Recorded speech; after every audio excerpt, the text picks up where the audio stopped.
In this video, I'd like to go over some of the ideas that Milton expresses in his essay Areopagitica and just clarify a few of the points that he makes. I think he really makes some good points defending the free market of ideas, and he presents some pretty valid fears that we may possess as a society about censorship. Now, keep in mind that we're looking at this now with kind of our American perspective of the guaranteed freedom of speech. And that wasn't the case, though, during Milton's time period in England. There was an agency, a censorship agency, that basically the job was that they read stuff, maybe they read stuff, and evaluated whether or not the ideas within published material that was wanting to be published, before it could get published, it had to pass, I guess, basically pass inspection.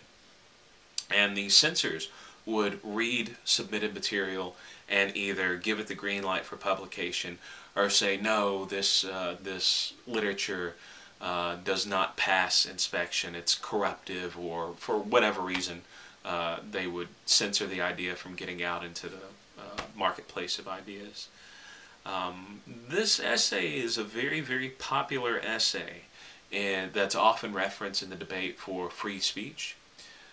Later in the video, though, I want to clarify kind of the scope that Milton has in mind with this argument, because a lot of times the scope is a little misunderstood for what Milton's actually arguing about freedom of speech. We'll clarify it later, but he's not arguing here for complete freedom of speech. There's a point of that we'll clarify.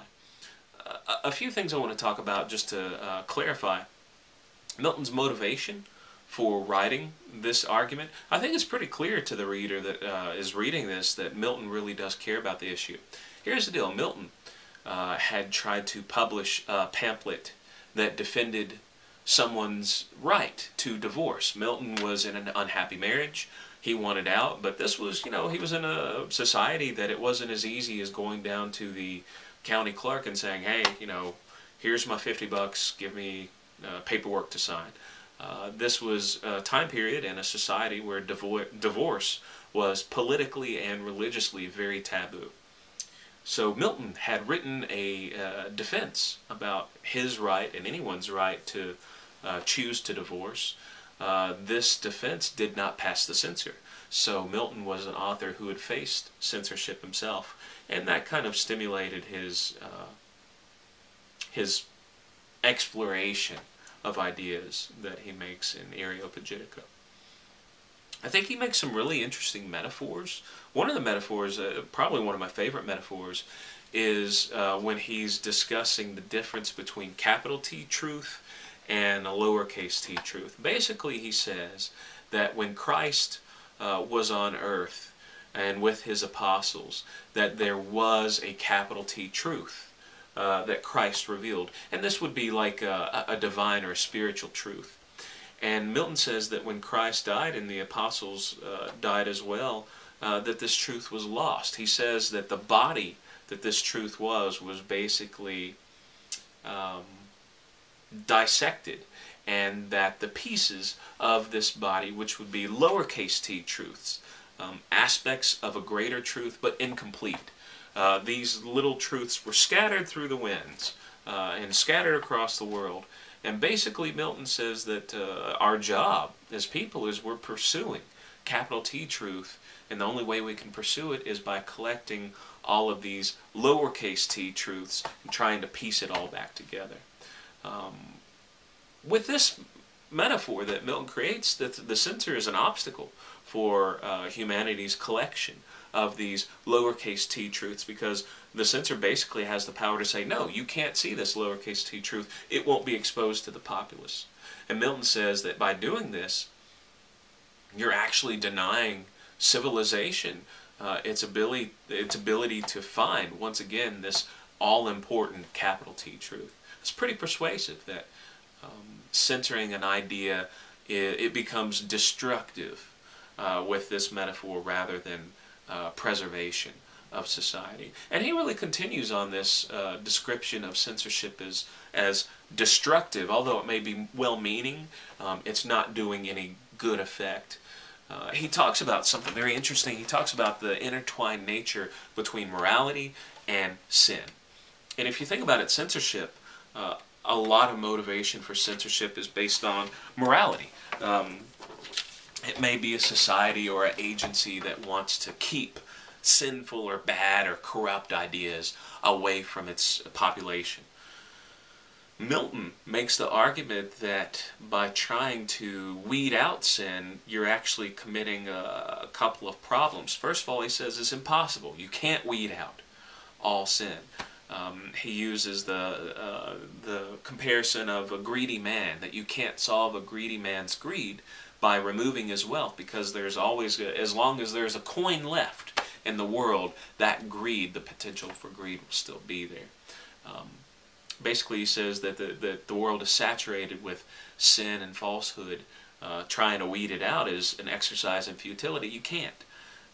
The second greater, I guess, error in Milton's eyes is that society, in trying to censor ideas to promote morality, actually destroys morality, because Milton argues that there can be no true morality without it being tested.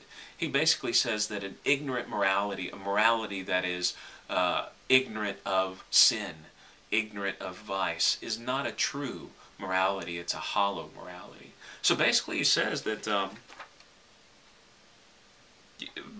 basically a faith that's not tested, a morality that's not tested by other ideas that disagree with it, or ideas that may be sinful ideas, it's not a true morality. It's empty. It's shallow. And I think that's an interesting point he makes. He moves on to a pretty effective movement as far as with the audience. He basically invokes patriotic pride. He says, hey, this is England we're talking about. And it was. This was, English society. Milton says, look, these aren't just uneducated people. These are people who are English authors, England's best. These are smart people. We have a smart population. So there's a little patriotic pride that he appeals to there. These aren't just simpletons. The population you're trying to protect in censorship, they're not sheep that need protecting. He also said that England, the role of England should be a teacher to the rest of the world, that the rest of the world is looking at England to help lead it in its pursuit of the capital T truth that we were talking about, that all-important truth. And he says here, England, the censors that England is using he describes it as like a gift from God. It's a gift given by God to allow England the potential to be a teacher and a guide in this pursuit of truth. He basically argues these censors are spoiling that gift. That's pretty effective.